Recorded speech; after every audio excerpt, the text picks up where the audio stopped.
So hello guys, in this video I will show you how to switch on HDR video streaming option in your Windows PC. So first of all guys, you will need to open the settings in your laptop or PC by just selecting Windows button plus I button, and after that you guys will get here. Now you just need to select this display option right here, and now you guys can see this HDR option right here.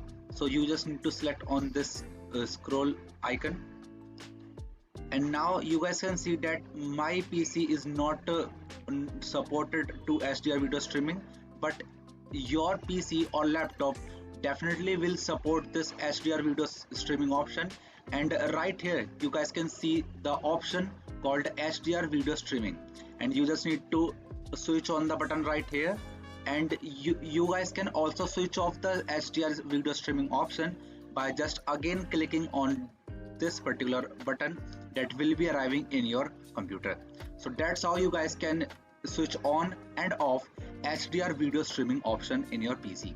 So that's how you guys can do it, and that's it for this video guys. If you find this video helpful, then make sure to share this with your friends and family, and also subscribe to our channel for more such videos. And thanks for watching.